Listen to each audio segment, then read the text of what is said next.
White belts, if you clicked on this video, it means that you are sick and you are tired of those blue belts sweeping you, passing your guard, and submitting you like 10 times in one round.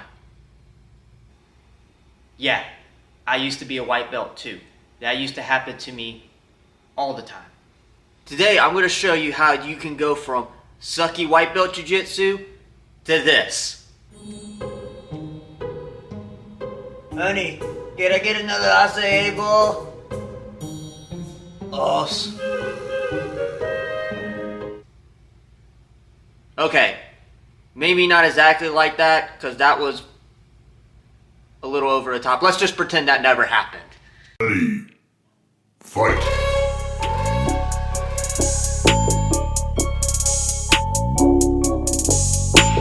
My name is Joshua Baker. I am a brown belt. I have been training jiu-jitsu for over a decade. I've been owning my own academy for over 4 years now, and I have competed in multiple tournaments over multiple rule sets. So I can understand being overwhelmed by jiu-jitsu, especially if you're new to jiu-jitsu, because there's a bunch of moves out there and sometimes you just don't know where to begin. So this video is going to help you with that today. I'm going to show you where you should start if you're trying to develop a game and improve quickly in jiu-jitsu. I would recommend go ahead and picking a guard. You're going to pick one guard. It doesn't matter if it's a closed guard, it's a half guard. Please stick with a basic guard. Do not pick like a like a rubber guard or like some inverted walk on your shoulders towards your person type of guard. Okay, let's stick with like very basic guards because I'm trying to help you out here, and so you don't get submitted by all these blue belts 2 hours later. Okay, so for this video I'm going to use closed guard as an example simply because it's the most versatile guard. It's usually the first guard that people learn.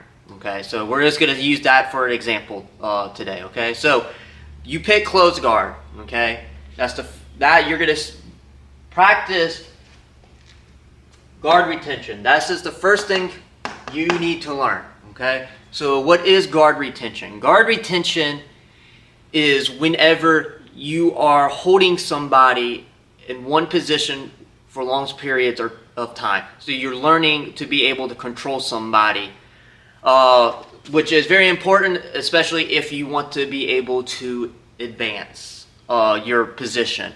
You are not going to be able to advance your position if your opponent is bouncing all over the place and constantly passing. Okay, so first thing you need to learn is guard retention. I would drill this for 1 week.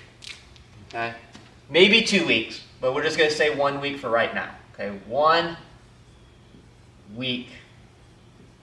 You are going to do guard retention. Like I said, we're using closed guard as an example, so you're going to play closed guard for 1 week and just practice holding the person still for the whole round. After that 1 week is up, now we can start looking to open up and start doing attacks. Okay, I would recommend doing sweeps, starting off with sweeps instead of submissions, because it's very important that you practice to get to a better position.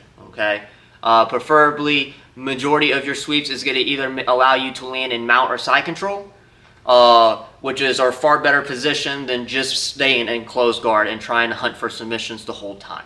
Okay, so like I said, we're using closed guard as an example, and I got 2 basic sweeps here that you should learn within like your first month of doing jiu-jitsu. We're using these two as an example today.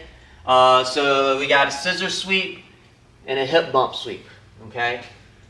Now, for 1 week, I would recommend grabbing, just for 1 round during the class, grabbing a partner and just drilling your scissor sweep and your hip bump sweep for 1 week. Okay. It only has to be 1 round during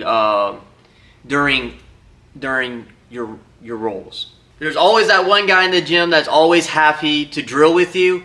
So I recommend finding that person and drilling, like I said, drilling your scissor sweep and your hip bump sweep. Okay.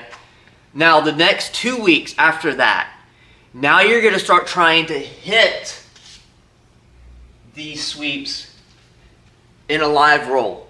Okay? Now, it's not probably going to work the first week, especially the first week, but you're going to gradually see that you get closer to finishing the sweep and then eventually start to hit it consistently. So I like to put my jiu-jitsu on a percentage, 100% or 0%. So right now, especially at white belt, you are at a 0, especially a brand spanking new white belt, you are at a 0%, okay? And the more you do, more you practice the move, and the more you attempt to try to hit those moves in a round, your percentage starts to go up a little bit. It might go up 5% the first week. It might, you might then start seeing the second week, it might start going up 15, 20, 30, 40%, right? So you will, the more you practice, especially practice trying to hit it within live rolls, you'll see your percentage go up. I'd say a good place to have your percentage is anywhere from 80 to like 90%. Nothing's 100%. If somebody tells you, oh, this is a 100% move, they're lying. Okay, so 80% to 90%, 95%. That's a good, very good success rate to have for different for your moves. Okay, white belt. If you can get, like I said, we're just using these as examples. If you can get your scissor sweep and your hip bump sweep to 50% to 60%, I would say that is very, very, very good for somebody who has been training jiu-jitsu for about six months. Okay, so this is, if I had to start over in jiu-jitsu, this is the format that I would be using to try to build my jiu-jitsu back up and try to get to a higher level and try not to die when I roll with blue belts, purple belts.